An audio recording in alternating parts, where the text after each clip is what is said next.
Om Ajnanatimirandhasya Gnananjanashalakaya Chikshurunmilitam Yena Tasmai Shri Gurave Namaha. Jagat Guru Srila Prabhupada ki jai. अपने अपने गुरुदेव की जय. सोनले जय पताका स्वामी Guru Maharaj ki jai. My humble obeisances to all the assembled Vaishnavis and all the devotees here. Yes, today was a very, very hectic day. Has Yugal Priya joined in this session? She's here. It's only because of her that I'm here in the session today. I called her this afternoon and I told her, can I not give the class today? I had a very, very hectic day. Right from 3:30 in the morning, even like I didn't have a fraction of a second to breathe. And is it okay if I don't give the class today? And she said, no, no, please give the class. No matter whatever you speak is okay, but you should. Then I said, oh, okay, you won't leave me and I'll come for the class. So I'm here because of her. And I love that. Her pushing is so sweet. So when she first approached me, for this class, she asked me to speak on the inner life of a preacher. And this afternoon, when I was just juggling with so many services and so many things at hand, and then Yugal Priya's call, and then I thought, I think I should speak on the inner life of a preacher. How things happen, there's something that people see, but then there's so many things that happens, and how as a devotee, as a preacher, it's so important that we maintain the right balance, right attitude to keep going, And as I was, thinking about this topic, I was just thinking that preacher is not somebody or someone who talks about Krishna. Preacher is somebody or someone through whom Krishna talks. Krishna empowers or selects or, and talks through that devotee. Because preaching is not like, it's not your profession that you speak. It's an expression. It's an expression of love. It's an expression of your gratitude. It's an expression of your gratefulness to Guru and Gauranga. It's a compassion for everybody around us. So I was thinking that it's such an important topic to talk about how the preacher's life should be. Because a preacher's greatness is not about how much the preacher knows, but how much the preacher lives what he or she knows. How much are they living it in their life? And we are in need of that kind of preachers. We don't want too many speakers, but we want preachers who are living what they're speaking, right? So, and to become somebody like that, what kind of attitudes we should have, how we should be, is what is my topic today. So today I'm not going to speak on what should a preacher speak. What I want to speak today is how should the preacher be? Just how do you be? If you're a preacher, how to be yourself, what kind of attitudes you have to have the right mindset of being a preacher, because people may not remember what we spoke or what we said, but they will remember how we made the other persons feel. Srila Prabhupada was such an amazing and dynamic preacher, because it's not that he was only expert through his words, but the way he walked, the way he talked, the way he glanced, the way he smiled, the way he dealt with people, his compassion, his attitude was amazing. And that's what attracted people. So today what I want to speak is about the attitude. Because you may win minds through words, but you can win hearts only through attitude. And attitude of a devotee is so important. In the Nectar of Instruction, Srila Prabhupada says the advancement in Krishna consciousness depends upon the attitude of a devotee. So what I want to speak today is about what should be an attitude of the preacher. And I've put it into an acronym to make it easy. The acronym is called HEARTS. Hearts. What should be a heart or hearts of preachers? And we will dwell into each and every attitude that a preacher should have, that will please Krishna. So the first thing is H for humility. And every ISKCON class starts and ends with that, because that's the major instruction that Chaitanya Mahaprabhu gave us, that Trinadapi suni chena tarur api sahi suna. So we have to have the right attitude. The first and the foundation attitude of a preacher is to understand that he's not preaching, is to understand that he's not the doer, is to understand that he's a puppet in the hand of Krishna, to understand that Krishna is using him as an instrument. That's the first thing that the definition of a preacher, to understand that he's an instrument of Krishna, to give up the doership attitude, to not crave for respect, because the biggest challenge that a preacher faces on a day-to-day basis is that at some point of the time, a preacher may start feeling that I'm the one delivering Krishna consciousness. I'm the one, speaking or talking or making devotees or so. That's one very big challenge that every preacher faces, and how a preacher has to be careful not to give in to that attitude.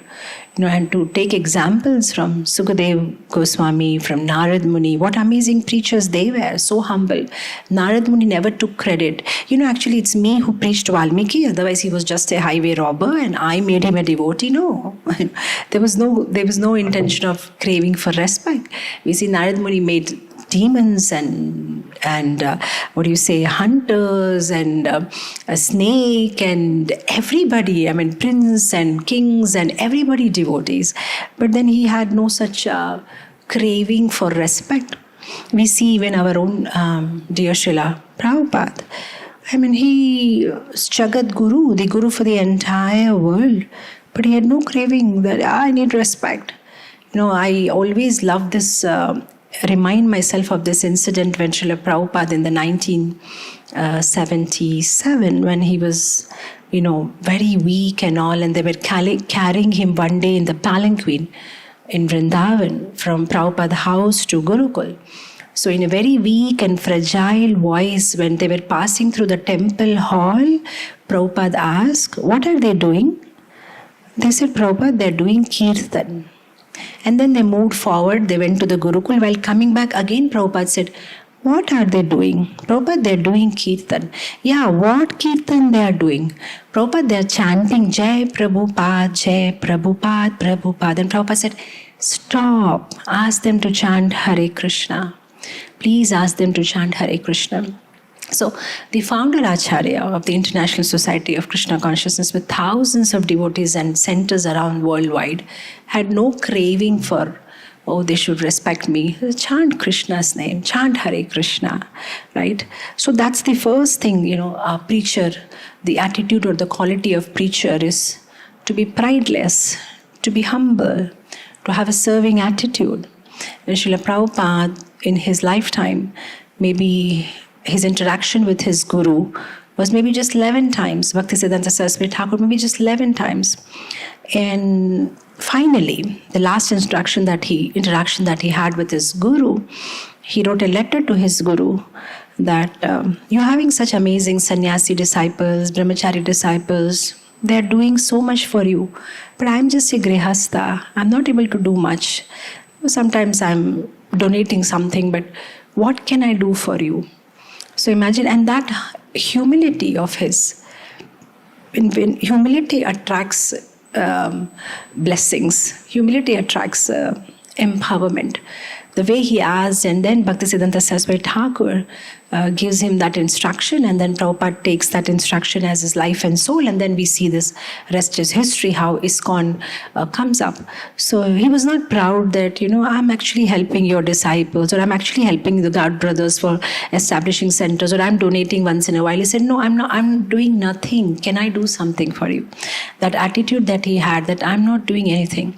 And you see, even in Srila Prabhupada's disciples, there was one disciple, I am recollecting that he wrote some letter to Srila Prabhupada saying that, I can help you, Prabhupada. I mean, can I do this for you? Can I do this for you? And then Prabhupada tells him that, yes, you can help. You should chant sincerely. That means Prabhupada was trying to tell him that you do your chanting sincerely. That's good enough.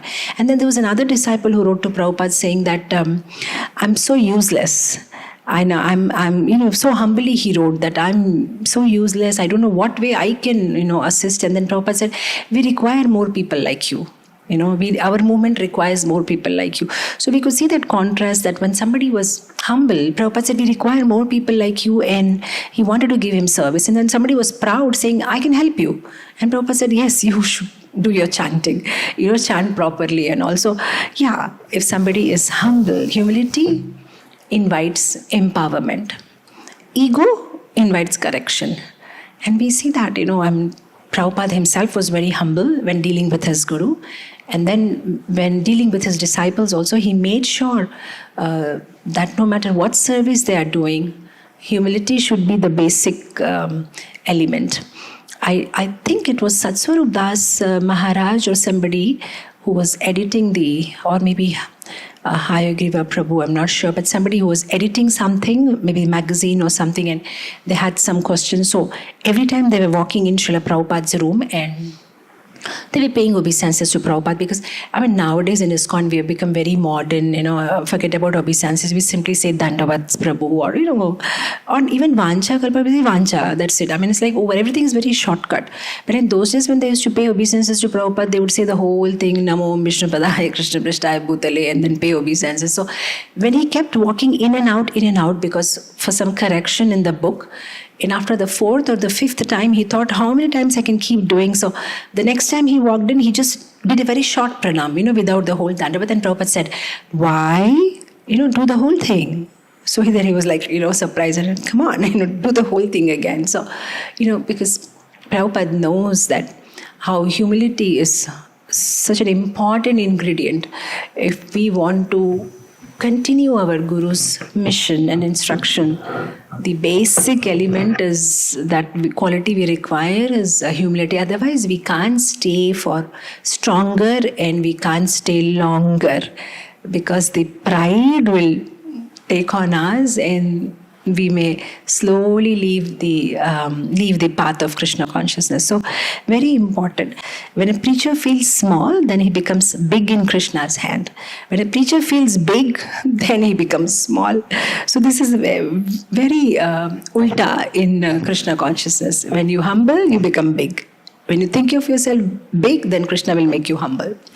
So humility, the most important is when we are humble, when we have serving attitude, and when we are humble, we serve, we respect, only then we can become good preachers. Respecting everybody. Look at Narad Muni. He had respect for every jiva. It's not that he was preaching only to the prince, or he was preaching to just about everybody. Even a snake was Narad Muni's disciple. And the same compassion he passed on to his disciple.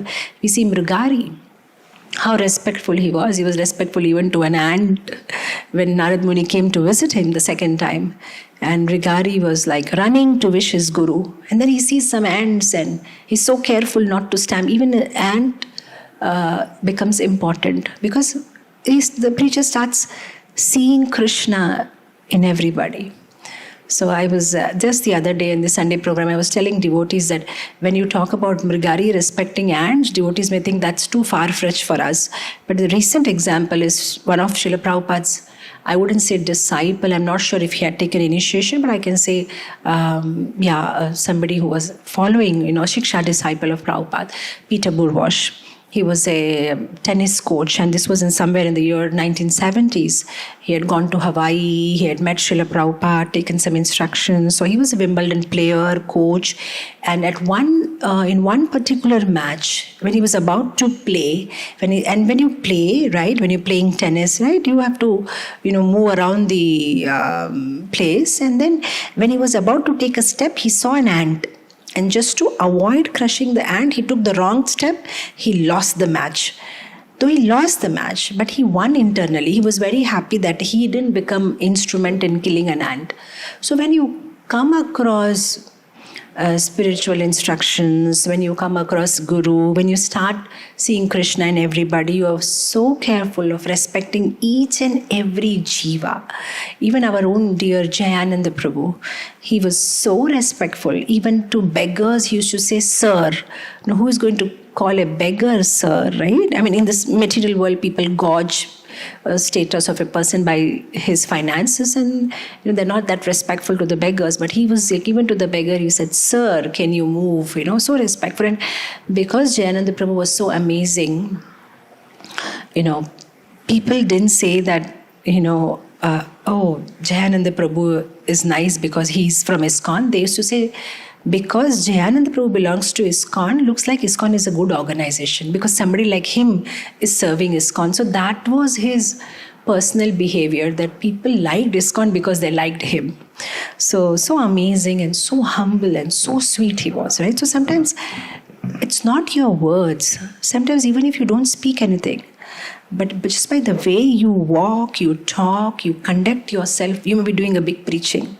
So Jayananda Prabhu, I mean, we never heard him giving lectures, but just the way he was. So many people became devotees just because the way he was, the way he used to carry himself, the way he used to deal with people. So it's very important that a preacher should have this quality of humility, quality of respecting others, and quality of serving others. And when we see Srila Prabhupada, he was so very humble when it came to service. And in fact, there was one pastime where one of the Matajis was cleaning his room, and then she didn't want to climb Prabhupada's bed to clean something on the wall because she thought it is Prabhupada's bed and how can I climb on it? And Prabhupada personally told her that it's okay, for service you can climb on my head also, so that's all right. So so nicely Prabhupada has taught the importance of serving, the importance of respecting, importance of being humble. So these are the qualities that a preacher needs to have. You see, even in case of Govinda, Chaitanya Mahaprabhu's servant, when it came to serving, he was ready to go to any extent. We see that he crossed Chaitanya Mahaprabhu when Chaitanya Mahaprabhu was sleeping on the doorway after lunch.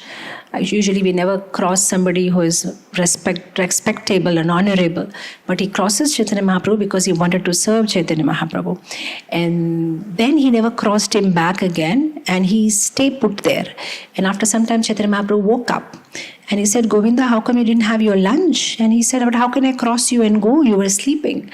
And Mahaprabhu asked that, how did you cross me and get inside? He said, that I can do because I wanted to serve you. But for my personal eating, I wouldn't cross you back, So that service attitude. Humble, but yet ready to do things when required for service. Because sometimes people misunderstand humility as, humility means I just have to think very low about myself. It's just about thinking less about yourself or thinking more about Krishna. Humility is not allowing your ego to come between you and your service to Krishna. That's what humility is all about. Humility is not a vocabulary that you use on your day-to-day conversations and that makes you humble. When you keep telling people, actually, I'm like this, I'm like that. That's not humility. Humility is when you know what to do, what to do and what not to do. You don't allow these things to come in between you and your service. So like we see Govinda was very humble. But when it came to service, he crossed Mahaprabhu because Service has to be done. So that time you can't say, but he's not humble, he crossed Mahaprabhu. But he didn't cross back because it was for his personal eating. But when it came to service, he did it. So this is very important, because when we talk about humility, then the preacher may say, but as a preacher, I may have to say sometimes things firmly, sternly. So am I wrong? Because you are saying I should respect. So like, how do I respect at the same time make my points clear when I'm preaching to somebody, or I'm mentoring a group, or I'm mentoring some? Yeah, just like Vidura did. I mean, Vidura was, he actually chastised Dhritarashtra that why are you, staying in this house? But at the same time, he was respectful. So, as a preacher, they have to maintain that right balance where, yeah, you speak firmly, you speak, but at the same time, in the heart of heart, you are humble, you are respectful, you have the service attitude, and just to serve, sometimes you may have to say something or do something, and you do it with the right attitude, with the right body language, with the right, when, where, whatever is required.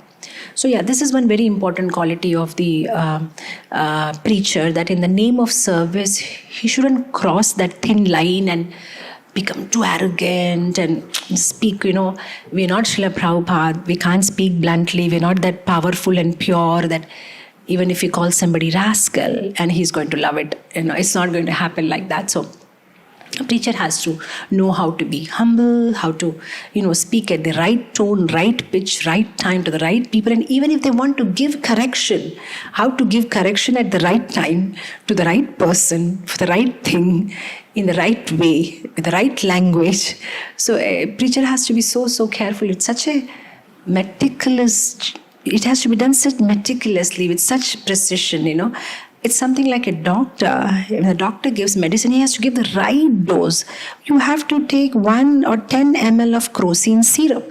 You can't say, okay, just take 20, 25. No, he has to give the right dose. Then the medicine works. If he gives a little less dose, it doesn't work. I just came back from Vrindavan a week ago and had such bad stomachache in Vrindavan. And the only mistake I did was, the doctor asked me to take maybe 500 mg or something, and I took 250 or something like that. Probably it was not available or something, and I ended up suffering. And I was just thinking, just that mg was so important, that you take the right dosage, otherwise it doesn't work, So preaching is also like that. The right dosage, right time, in the right mood, the right person, in the right place, not publicly. Appreciation, publicly. Criticism, personally, right? So the right time to the right person. Sometimes some people are not ready for correction yet. It's going to take some time. First you need to, work on them a little more before offering correction. So preacher has to maintain that right blend of things, right? And then serving attitude.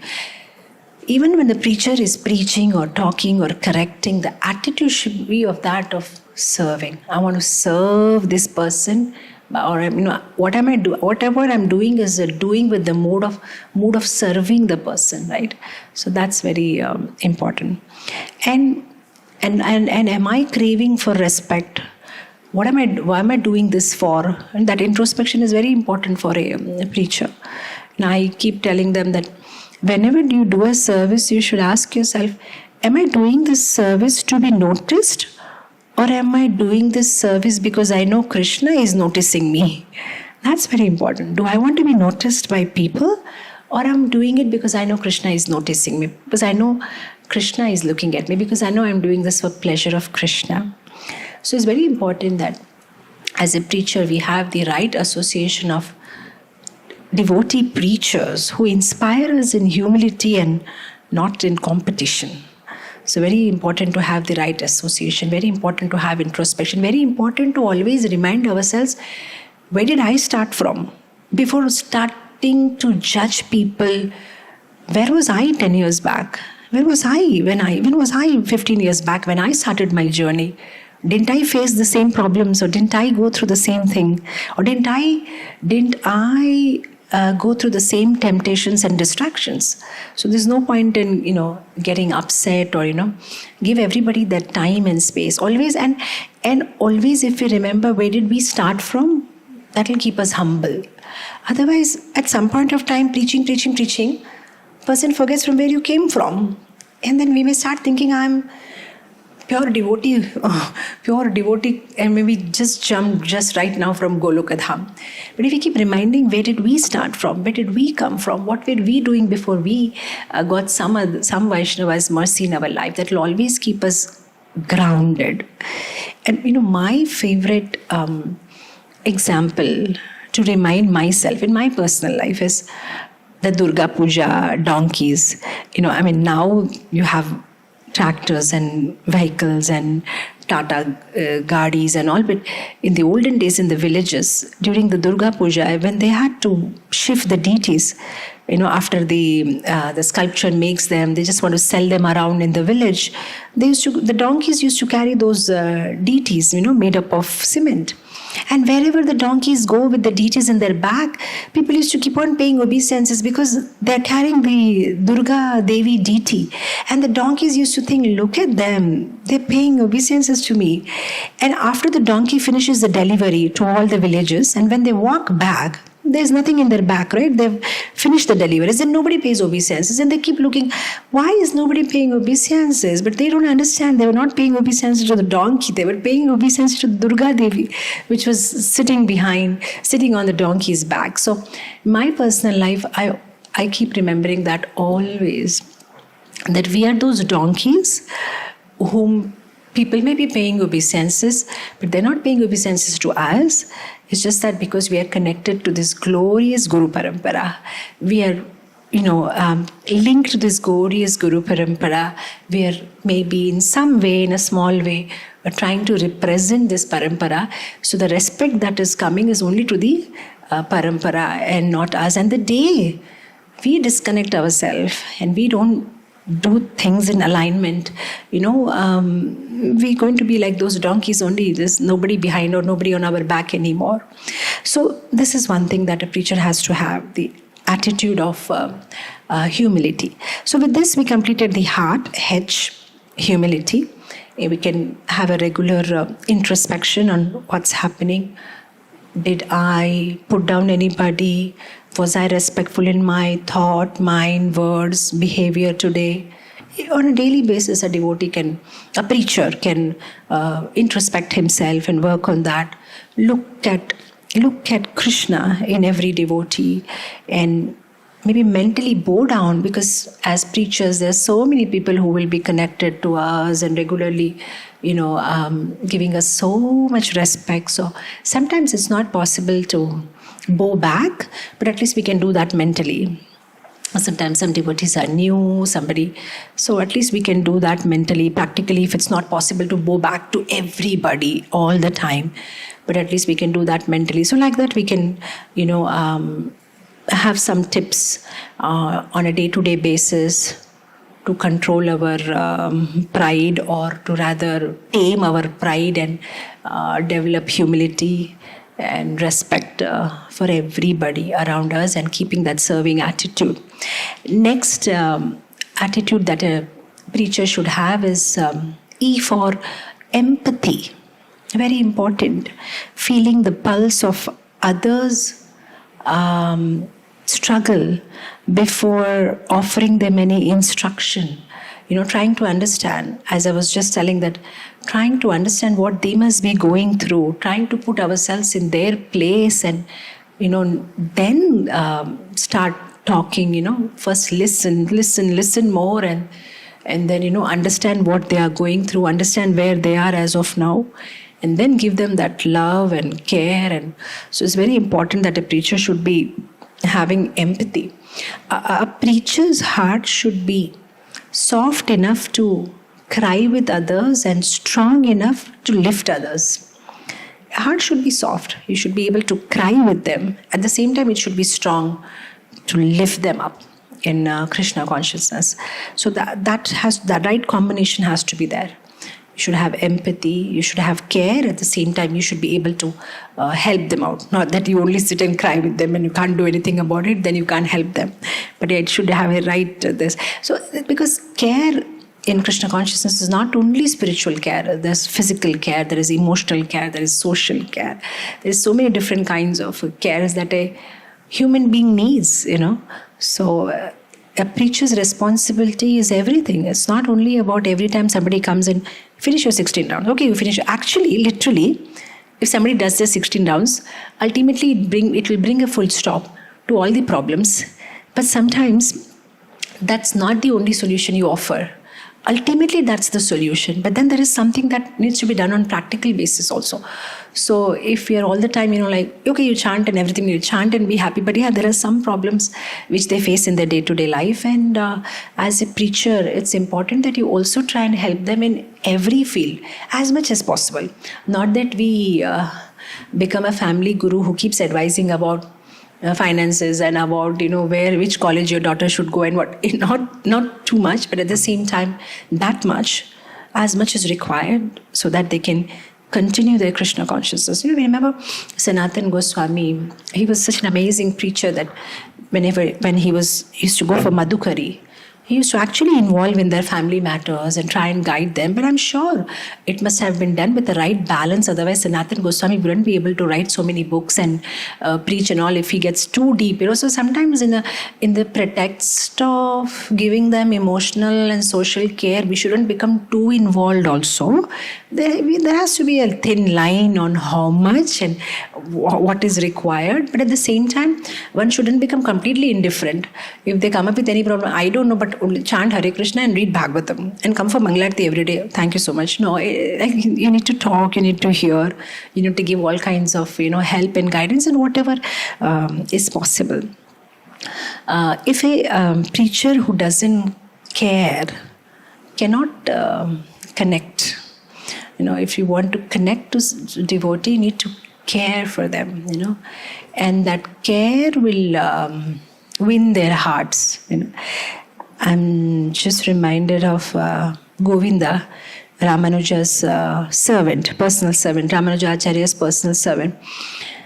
Devotees once found him sleeping on the Guru's bed. And they said, Govinda, what are you doing? You're sleeping on the Guru's bed? He said, yes, I'm checking if the bed is comfortable. Because when my Guru sleeps, he should be comfortable. So I'm just sleeping and checking if it's right. There is nothing that's hard or which will be hard on his back. So he checked everything and they said, we understand your attitude, but your action is not correct. Sleeping on the Guru's bed, you may go to hell. He said, that's all right. If I have to perpetually stay in hell, that's all right if my Guru can have a comfortable sleep. So that much caring, and that caring steals the heart, And Ramanuja was so happy seeing that loving attitude of Govinda, the servant of Ramanujacharya. Even Andal, we hear how she used to make garland and actually wear the garland. It's not that she wanted to see how I look. She just wanted to check the garland is fine. Is it hurting the neck? Are the flowers too hard? Oh, they're soft. Will it look nice on the Lord? She used to check it. That much caring, even small little things, right? When you care so much, details is a symptom of love. When you are so much worried about every single detail, it's a symptom of love. When you love somebody, little things are too important for you. When we love Krishna and we love devotees, everything is important. Everything about their life is important. We have to show that care about everything that they are going through. In this material world, so many problems, so many things, adhyatmik, adidevik, adibhautik. We need to help each other and we need each other. So a preacher has to have soft words, gentle eyes, caring service. All this is required, to help others. You see, Prataprudra Maharaj, Lord didn't want to see him. But the fact that he wanted to serve devotees and the way he served devotees when they came from Bengal for that 4 months of Chaturmas in Puri, and the way he welcomed them and the way he arranged their accommodation and the way he served them, the way he offered them prasadam, Chaitanya Mahaprabhu was so happy because of his caring attitude. And that's why finally he got darshan of Chaitanya Mahaprabhu in personal audience. When we serve devotees, when we care for them, then we attract Krishna's attention. Our intention of serving devotees will attract Krishna's attention. So a preacher has to have H for humility, E for empathy, very important. even before we offer corrections to the devotees. We have to invest enough in caring for them before offering any corrections. In a bank, you do not withdraw money before depositing. You deposit enough and then you can draw checks. When you give enough care, love and affection, and then yes, you can correct. After affection, only then correction. So that's very important for a preacher. We see even Lord Ram, he was so affectionate, even through a squirrel. Even to a squirrel, he was very caring. And the way he offered, and even the way he treated Vibhishan, when nobody was believing Vibhishan, Lord Ram trusted him, gave him that love, gave him that care. So very important in a devotee community that we give love, care to everybody around us.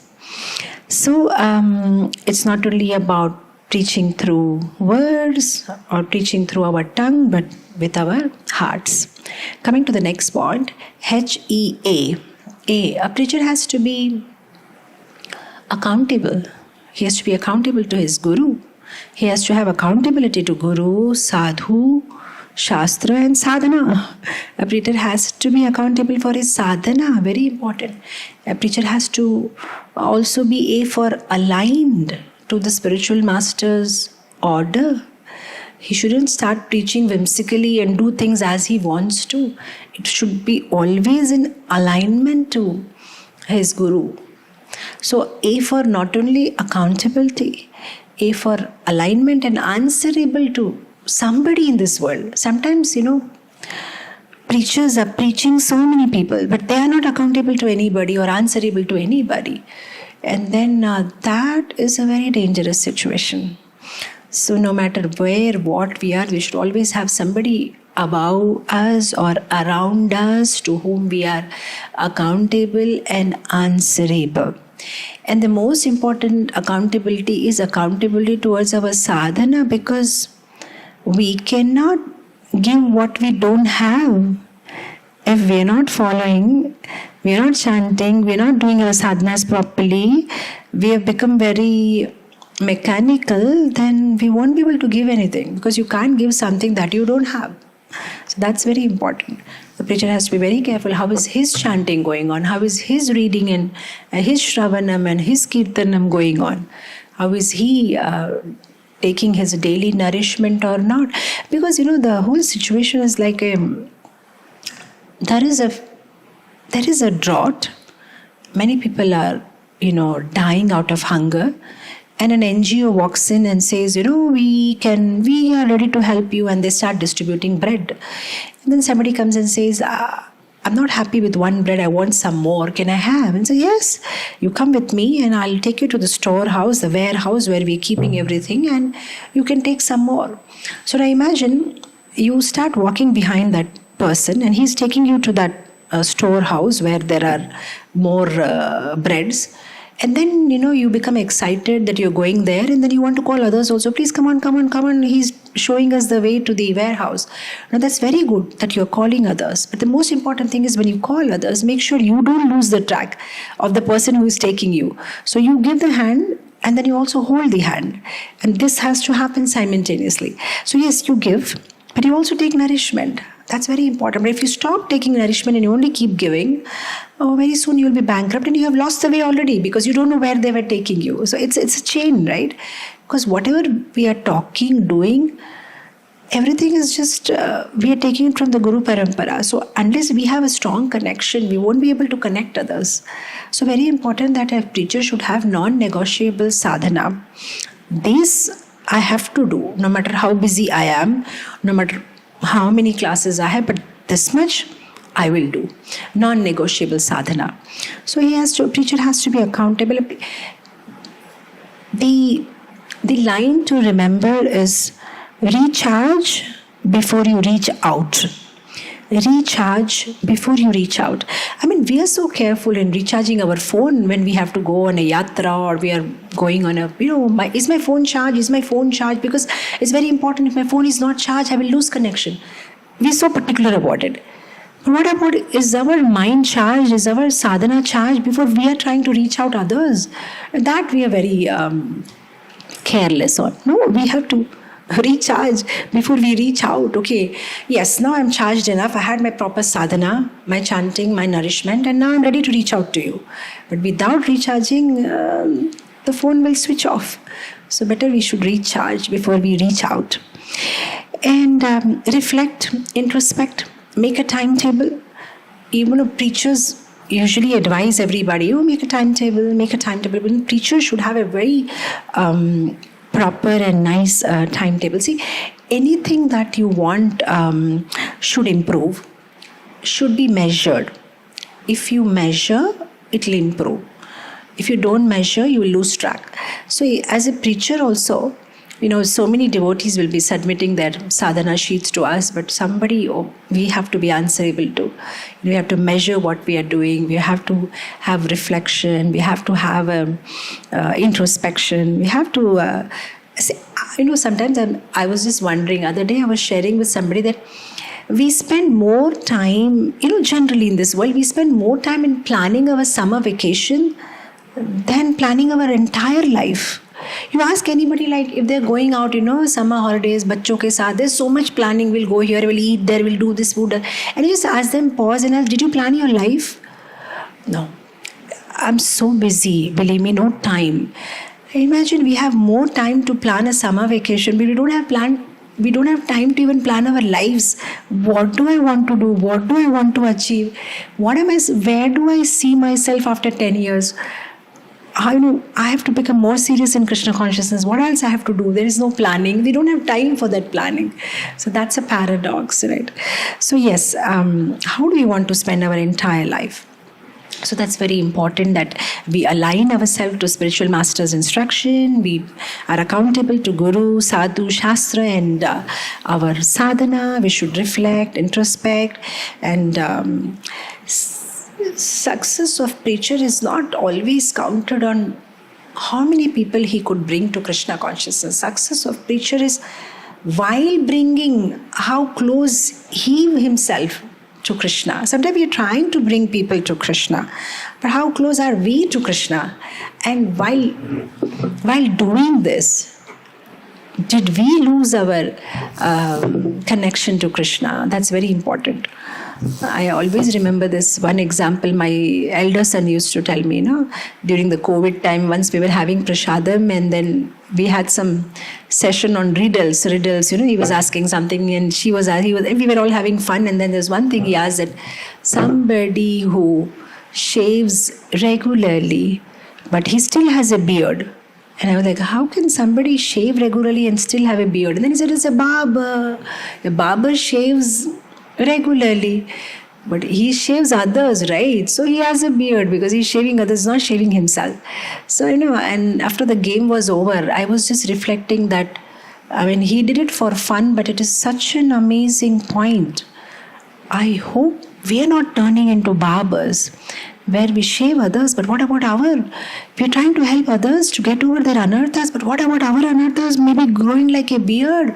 Somebody needs to help us out also on regular basis and check on us, That's why every devotee should have somebody. It may not always be a mentor, because sometimes if you are on a level where you yourself are a mentor for many people, at least there should be somebody whom you can just open up and they can also just open up and correct you that this is not happening correctly or that's not happening correctly. So everybody should have somebody like that, at least one person in their life who can be open in giving corrections, and we can be open to them in admitting when we are going up or down and sharing openly with them how our Krishna conscious journey is going. So that's very important. And when we are preaching, we have a very big responsibility on our head, because somewhere in some small way we are representing the Guru Parampara. So we have to be so conscious. Preaching is not only about a spotlight on ourselves, but actually more than spotlight. Preaching is like holding a mirror wherein you are showing the reflection of your Guru and Krishna to people. So we just have to hope that that reflection is a good one, is a right one. And for that, we need to develop these proper qualities and attitudes, right? So the first thing we spoke about was H for humility, and E for empathy, A for accountability and alignment, and then the R for, oh, this is the most important point, rejoicing in others' success. What happens, you become a preacher, then you start making many devotees, and then there is one challenge of subtly sometimes becoming envious of the success of juniors, or sometimes becoming overprotective.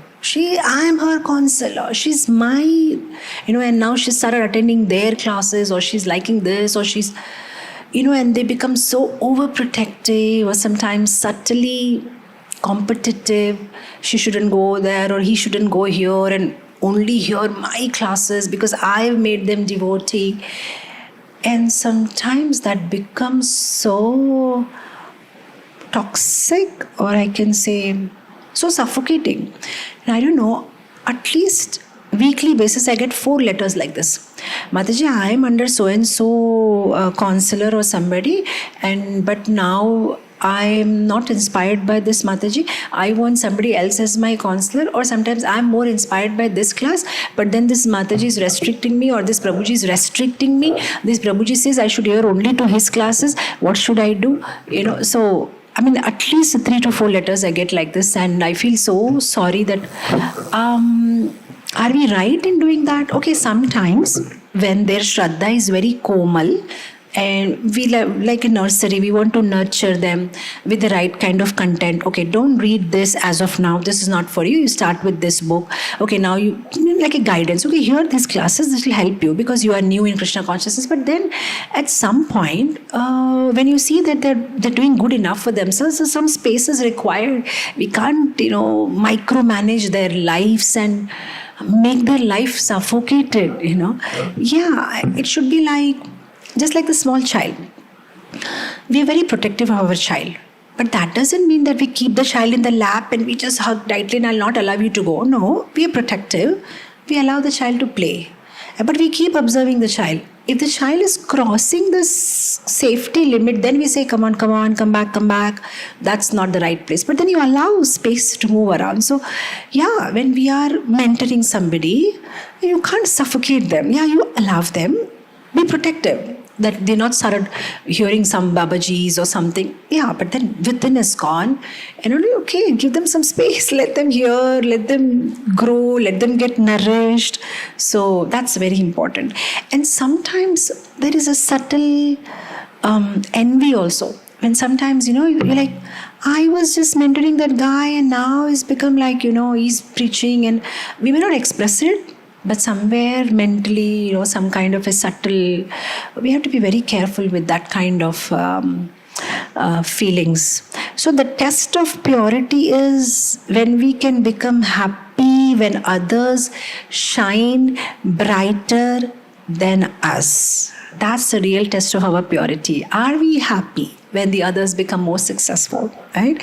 See, we may be mentoring somebody, okay, and we may think that we brought him into Krishna consciousness, but dear devotees, everybody here is playing a test match. It's not a one-day match. It's a test match. When you see those scores on the board, you don't know they've been playing from last life. So we don't know where they have stopped in their last life in Krishna consciousness. So sometimes it's like so quick. You just started mentoring them, and then you see within 1 or 2 years, they're like already doing so good because they've been playing. They must have stopped the game somewhere, and you just help them to continue it. That's it. So sometimes, though we may be mentoring them, we may be very low in Krishna consciousness than they are, because maybe we started maybe this life, who knows, and maybe they've been practicing Krishna consciousness maybe from 10 lives, you never know. But maybe somewhere they must have stopped, like Bharat Maharaj, and became a deer or something. They must have stopped, and then now they'll continue from that stage. And we may be just beginners, but maybe this life we came into Krishna consciousness before them. So always we should remind ourselves not to take pride in like, I am the mentor of these people, or I brought them into Krishna consciousness. You never know. We don't bring anybody. We just instrument Guru and Krishna uses sometimes like a chessboard, places here, places there to do the right thing and defeat Maya and save us and others via us is what Guru and Krishna is doing. So it's very careful. Rejoice, and not only rejoicing in others' success, not only giving them space and freedom to grow, but also willing to learn from them. That's also another step in Krishna consciousness, where we are also ready to learn from our juniors. We are also ready to learn from those whom we brought in Krishna consciousness, because they may be having something that we don't know. Like Srila Prabhupada, he was a Jagat Guru, but he didn't mind to learn. Sometimes he used to, like, not in Krishna consciousness, I mean, he's a pure devotee. I'm just trying to give an example. Sometimes he used to just ask, like, what is this used for? Or sometimes, he's just on the bank of, on a beach or near the ocean side, walking in the morning walk, and he asks, what do they use this for? What do they use this for? As like, just like a student asking curiously so many questions. And the disciples would say, Prabhupada, this is used for that. And he was never like, I'm a guru, why should I ask him? No, very humbly, how do you use that? What do you do that? What do you do in your country with this kind of things? So yeah, we should always be a student, a teacher to our student, and again a student to our student also. Yeah, so we can learn from our juniors also, and we should be open to that. We should be very careful as a preacher. We don't want to become Daksha Prajapati, who disrespected Shiva because he was envious of Shiva. We don't want to become Amoga, who was envious of Chaitanya Mahaprabhu. We don't want to become Shishupal, who was envious of Krishna. We don't want to do that. We want to be humble, nice. We want to be Sudama, right? So we have to be very, very careful. We can reflect. We can reflect for ourselves. Am I secretly competing, or I am sincerely celebrating the success of others? It's very important. Sometimes it's not only to do with your juniors, even to the people, your peers, or somebody on your own level, who may be also preachers like you. Are we envious of them? That's also a very important point. To subtly notice our mind process and thoughts. Are we subtly somewhere a little envious of others who are preaching very well? So we have to be very careful. But as a guru or as a mentor, when we see that devotees whom we have mentored are doing well, we should be happy. Just like Dronacharya was so happy when he saw Arjun was doing well. That should be the Narad Muni was so happy when he saw Mrigari doing well, when he saw Valmiki, who was not able to chant even Rama, Rama. He was chanting Mara, Mara, and he's an author of Ramayana, and Narad Muni was so happy about it, right? And we should be ready to take lessons from anybody. Rahuguna took lessons from Jadabharata. I mean, look at Jadabharata, the way he was looking, the way he was, and Rahuguna was so humble. Even I can learn from you, I can learn from everybody, right? So like that, like, Bhagavatam, the 24 gurus, yeah, we can learn from everybody. So there should be no such feeling of junior, senior. We should learn from everybody and rejoice in others' success. I want to tell you one thing, I was contemplating when I was reading Ramayana that, initially Hanuman, he forgot his powers. So when other Vanaras were telling that, I can jump like this, I can jump like that, Hanuman was quiet. But then Jambavan reminded Hanuman, Arey Hanuman, you have a lot of power, you can also jump. And then Hanuman said, he remembered. And then when, everybody came to know about Hanuman's power, all these Vanaras, they were clapping so heartfully for Hanuman. They were not envious that, Arey, look at that guy, till now nothing he knew, we were jumping, now suddenly become a superhero, he's going to jump. They were all clapping for him heartfully. Yes, Hanuman, you can do it, come on, you. See, that's the beauty, how sweet they are. There is no iota of envy. Of course, I mean, that's why they are there in the books of Ramayana, but they are our ideals, right? To be non-envious of devotees. And then now we go to the next point. So H for humility, E for empathy, and then we said A for alignment and accountability, R for rejoicing in others' success, and now comes T, heart, T for tolerance and patience. Very important. Sometimes as a preacher, you'll get so many criticisms. I get so many such hate mails. What verse, Mukham karoti vachalam? unconsciously, many times I say, Mukham karoti, Mukham. Like, in speed, and I just say Mukham. And then there was one mother, what is this Mukham, Mukham? It's not Mukham, you don't know, it's Mukham karoti. Yeah, it's correct. So she wrote an email. Then one time, I'm in a class, I was saying, Sukhadev Goswami. I said, why do you say Sukhadev? It's not Sukhadev, it is Shukadev. I said, yes, Mataji, you are right. Then, it became a trend. Everything that I do, then you know what? I started waiting for those emails. It became like a love affair for me. Because I started enjoying them that, Hare Baba, at least there is somebody in the world who loves me so much, is always thinking about what am I doing wrong, and nowadays I'm not getting those mails and I'm missing them because, of course, nowadays I'm not giving that many classes also. I got so busy with some other services, but I started loving them. I said, it was so kind of her, somebody who is taking so much pain hearing my whole lecture, not for the content, just to correct me that where I said what I did wrong and what I didn't pronounce properly, or sometimes in the flow of the lecture, you may just say some wrong name like Dhritarashtra, you may say Duryodhan, something in the flow of the lecture, and she will make a note of it and she will send it to me. This is not correct, and so as a preacher, you will come across so many kind of people.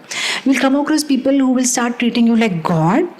Okay, there was one Facebook email. Somebody, I know, Bhakti Purushottam Maharaj sent me. He said, Nitaisevini, what is this? He sent me a screenshot on WhatsApp, and it was from somebody in Bangladesh, and who said something like, if there is any problem in your life, just chant Nitaisevini Mataji name and the problem will be gone. And Bhakti Purushottam Maharaj sent me, Nitaisevini, what is this? I said, Maharaj, I absolutely don't know who is this person, and I don't know, and believe me, I'm not speaking any such thing in my classes. I don't know why. And then I was sweating that who is this guy and why did he write something like this, that chant, and when everybody will misunderstand me, that probably I'm speaking something like this. And then, after I gave the explanation, then Maharaj sent me a smiley face and he said, welcome to Bengal. I know it's not your fault. This is what they do, in Bengal, when they like somebody so much, then they just start, making their own concocted this. So he said, we do regularly face like this when we preach in Bengal. And then I was like, because I had skipped a heartbeat, I thought, what is this? So when you are preaching, sometimes, suddenly there are some group of people who will start worshipping you like God. Somebody will be like criticizing you like mad. There'll be all varieties of people. So as a preacher, you have to be very tolerant. And very patient with all kinds of people that you come across. There'll be people who will criticize you. There'll be people who praise you. You shouldn't get disappointed. What happened to Nityananda Prabhu? He was preaching to Jagai Madai. At least we are not on that situation where we are, people may have tendencies like Jagai Madai, but they're not grossly like, they don't come and attack you with a broken pot or something like that. They don't they walk away, right? So, we are in much safe and comfortable zone. So, as a preacher, we have to be very tolerant even in regards to result. Otherwise, sometimes we become over fanatic about result, and that emotional burnout. I have been preaching and I have been, cultivating this girl for so much time, and then finally she didn't turn up and she gave up after chanting. Now she has again gone back to old things. Actually, that's not part of our business. Our jurisdiction is only efforts. Results are Krishna's jurisdiction. Now we are trying to cross our line. That's Krishna's problem. What's going to happen? It's all. And sometimes, when we get this kind of rejections in preaching, like we are doing a lot and all, but things are not working out. Sometimes the management is not supporting this, that, and you get rejection from everywhere. You had planned a program. So many things will happen. But I tell you, rejection is Krishna's way of testing. Are you preaching for result or are you preaching to please him? That's his way of testing. So whenever the rejection comes, just take it as, oh, Krishna, you are testing me. Whether I'm doing it for, praise, or I'm doing it for, result, or am I doing it to please you? Then I'm going to pass it because I'm doing it only to please you. So yes, we have to put in our efforts.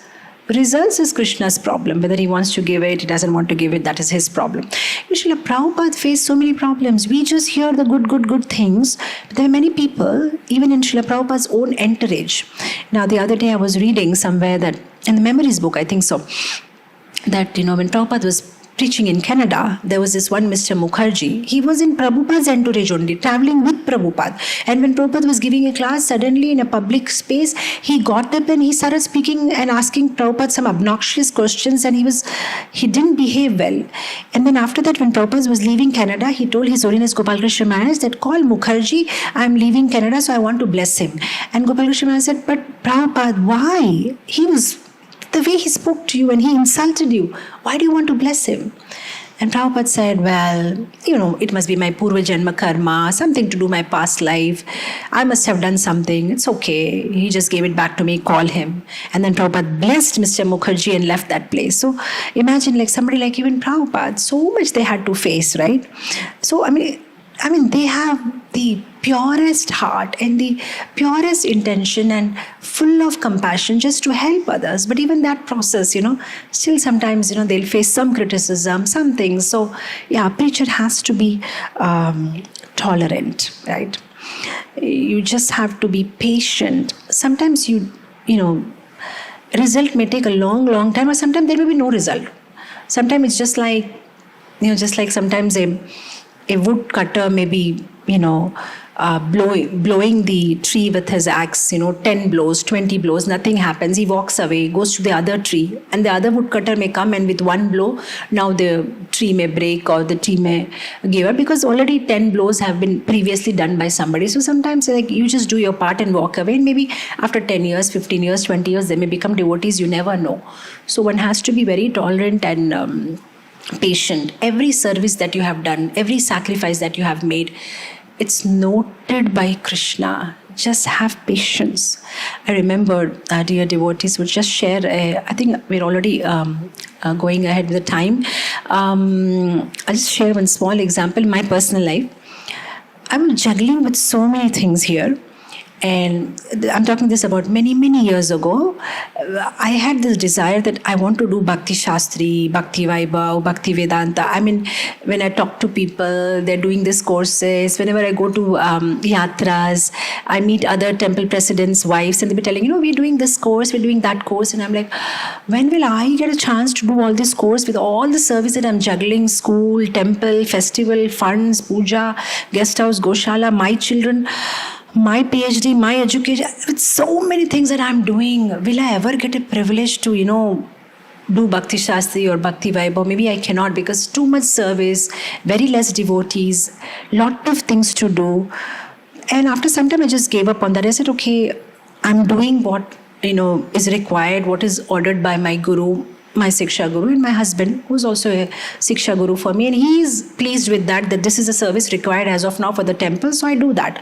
So I completely, over a period of time, I forgot about that desire that I wanted to do Bhakti Shastri, I wanted to do all that. So I forgot about it, completely erased from my mind, and I'm happily doing my service. A couple of years ago, just before COVID, after COVID, or it was before COVID, one fine day I just get a call. I get a call from Atul Krishna Prabhu.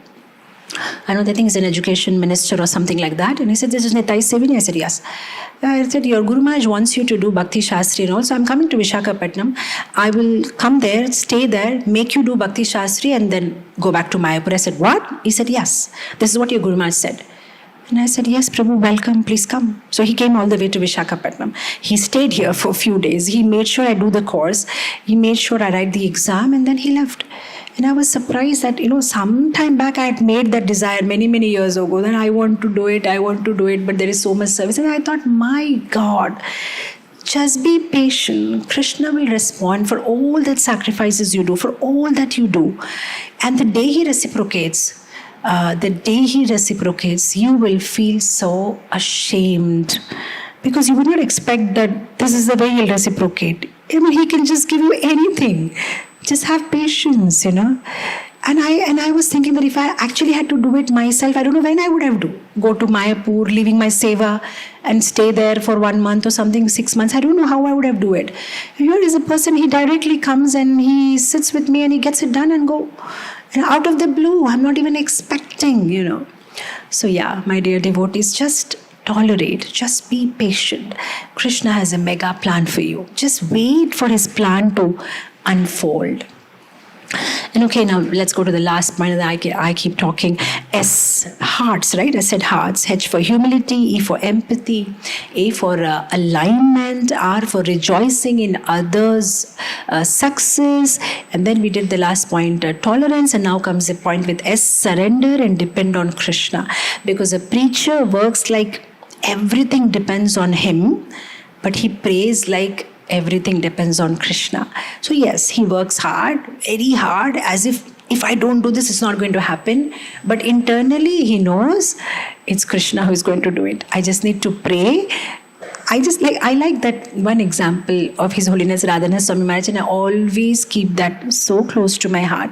In one of his classes, he was talking about one sadhu at Radha Kund, and somebody asked him, why do you keep a stick in the night to just, because just to guard myself from the tiger. And so the other person asked, but the stick is so small, and don't you have faith on Radharani that she will protect you? And he said, I know Radharani will protect me, but I'm just keeping that stick because I want Radharani to know that even I am working hard.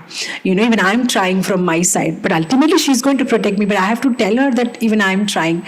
I just love that personally so much, and I always keep in my mind that ultimately everything Krishna is doing, but I just want to show him even I'm trying. I'm also trying my best. And what we are simply doing is that's what we are doing with that small stick like that Babaji.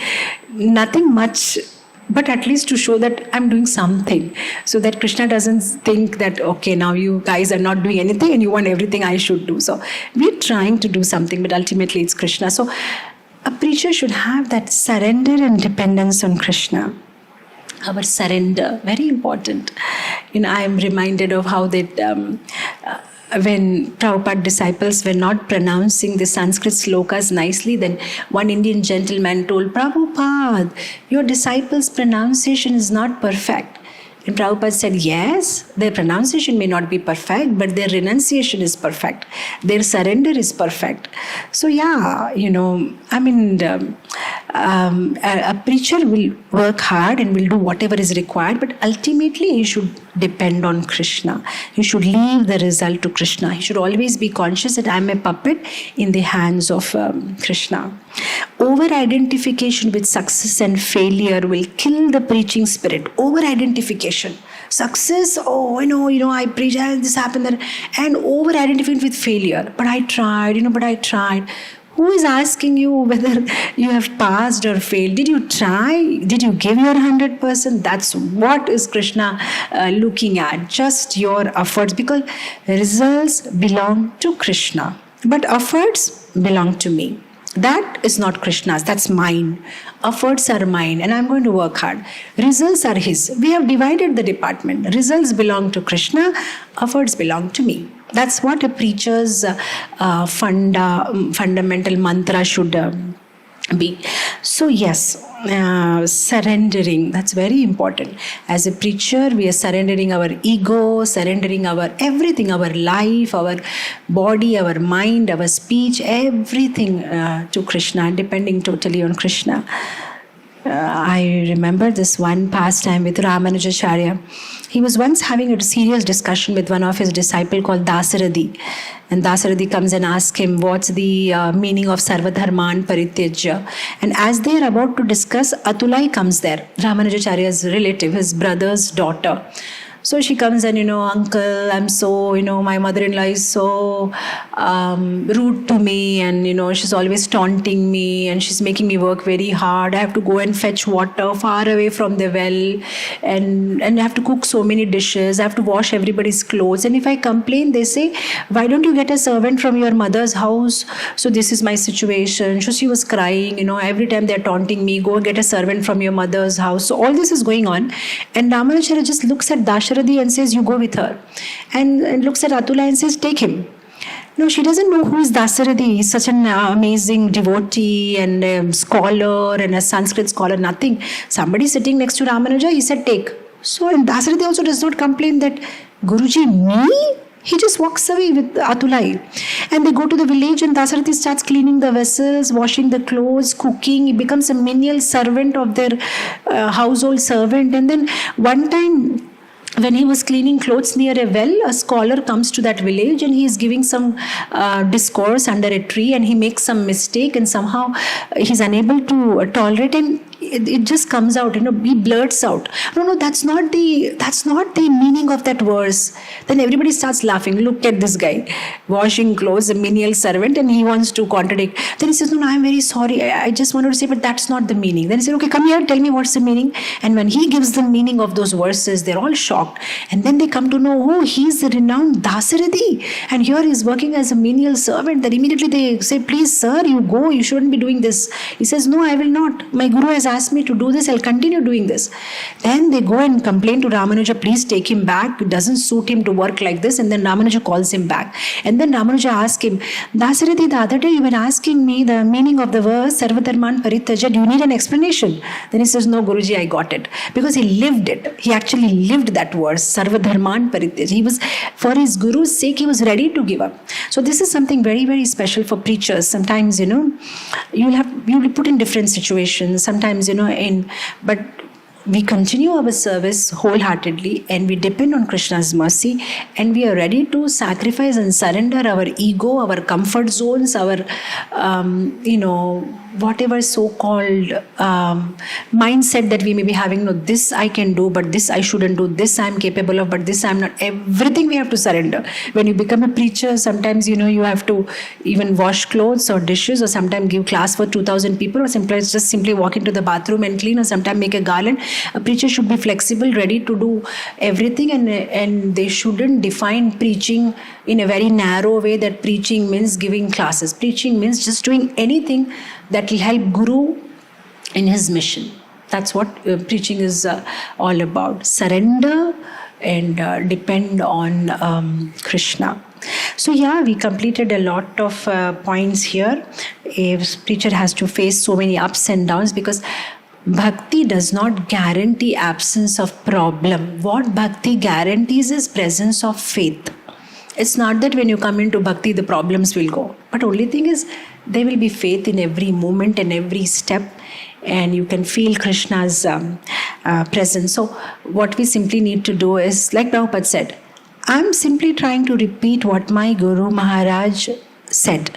Whether success or failure, that is Krishna's desire. So that's what a preacher should have mantra. Simply repeat or do what instructions have been given, or what has been asked to carry out, and then success or failure, that is Krishna's desire.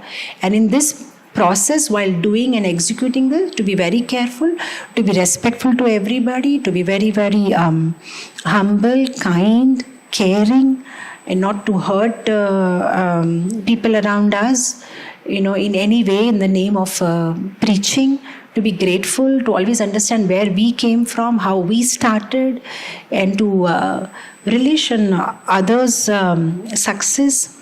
I like that one line that Prabhupada once said, that when somebody asked him that, Swamiji, if you wear pant shirt and, while in Rome, be like a Roman, then people will appreciate you more if you look like them, if you just, Then Prabhupada said, well, my success does not depend on their appreciation.